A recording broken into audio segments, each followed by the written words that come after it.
Selamat pagi. Halo semuanya, saya Vijay Kumar dari LSK Bahasa Inggris. Dalam video ini saya akan berbagi gagasan tentang meningkatkan kapasitas penguji melalui metode pelatihan yang efektif untuk penilaian yang terbuka, adil, dan objektif. Yuk, kita bahas bersama dengan cara yang ringan dan aplikatif.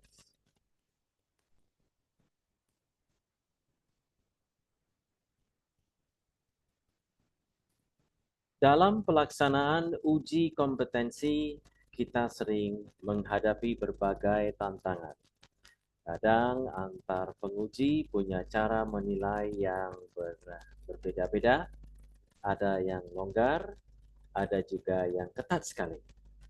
Padahal tujuan utama kita adalah memastikan setiap peserta dinilai secara adil dan objektif. Nah, disinilah pentingnya peningkatan kapasitas penguji.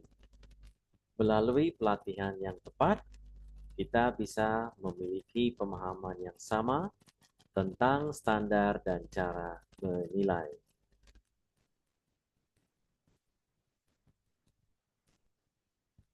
Kegiatan peningkatan kapasitas penguji bukan sekadar inisiatif, tapi juga merupakan amanat regulasi nasional. Berdasarkan Undang-Undang Nomor 20 Tahun 2003 tentang Sistem Pendidikan Nasional, serta Peraturan Presiden Nomor 8 Tahun 2012 tentang KKNI. Setiap proses uji kompetensi harus berlandaskan standar yang jelas.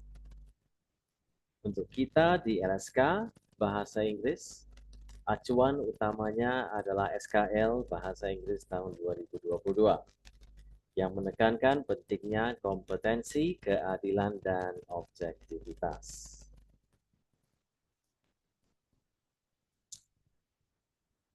Ada 3 tujuan utama dalam peningkatan kapasitas penguji. Pertama, agar kita dapat menilai berdasarkan bukti dan indikator yang jelas, bukan sekadar perasaan atau kebiasaan lama.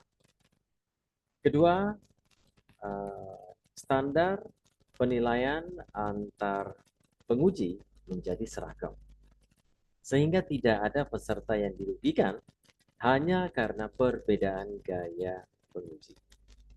Dan ketiga, membentuk penguji yang profesional dan beretika, yang mampu menilai dengan jujur, adil, dan penuh tanggung jawab.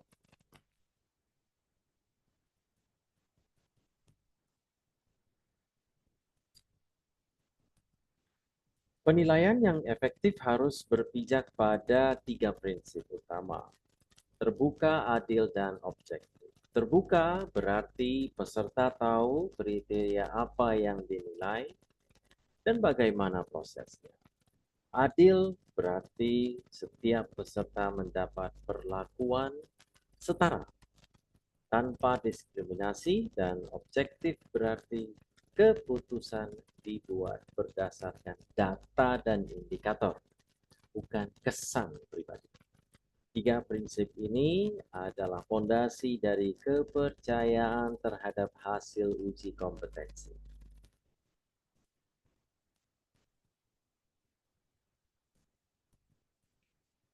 Nah, sekarang pertanyaannya, bagaimana cara meningkatkan kapasitas penguji? Ada beberapa metode yang bisa kita terapkan. Pertama, workshop berbasis studi kasus. Dengan membahas contoh nyata, penguji bisa belajar menilai berdasarkan bukti konkret.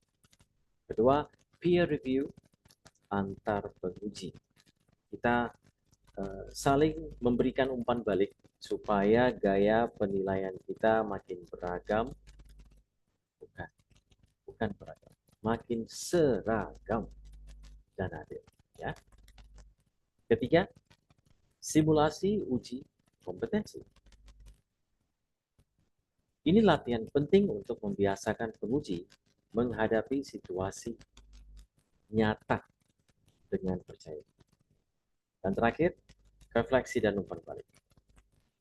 Setelah asesmen, penguji perlu mengevaluasi diri. Apa yang sudah baik dan apa yang perlu diperbaiki. Pelatihan yang baik bukan hanya tentang teori, tapi tentang praktik dan kesadaran diri.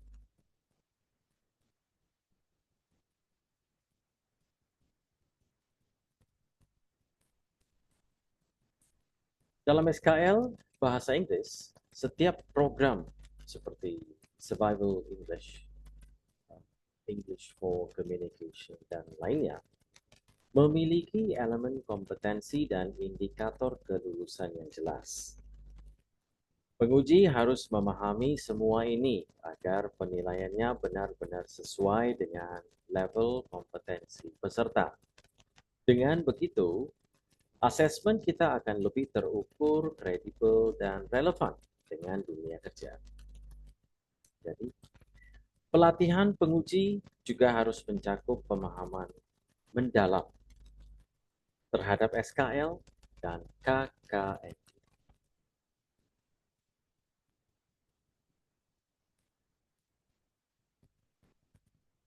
Tentu, pelatihan penguji juga punya tantangannya sendiri.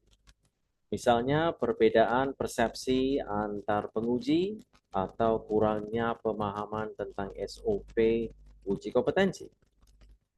Belum lagi kendala waktu. Kadang sulit untuk mengikuti pelatihan secara aktif. Tapi semua tantangan itu bisa diatasi. Solusinya, buat panduan asesmen yang terstandar. Lakukan pelatihan singkat tapi berkala. Dan terapkan audit internal untuk menjaga konsistensi antar penguji. Dengan cara ini, kualitas uji kompetensi akan meningkat secara berkelanjutan.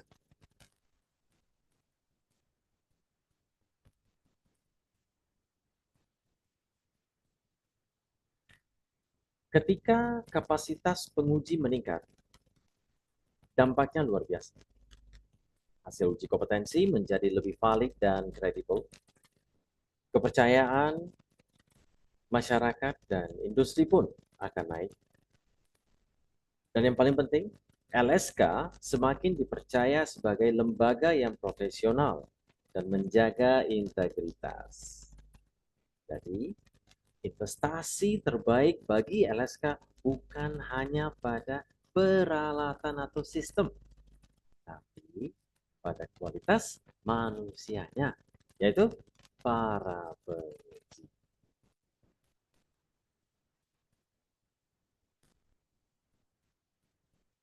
Sebagai penguji, kita bukan sekadar menilai, tapi juga berperan sebagai penjaga mutu kompetensi bangsa. Dengan terus belajar dan mengikuti pelatihan yang efektif, kita bisa memastikan uji kompetensi berjalan dengan terbuka, adil, dan objektif. Terima kasih sudah menonton. Jangan lupa untuk subscribe kanal YouTube LSK Bahasa Inggris. Selamat datang.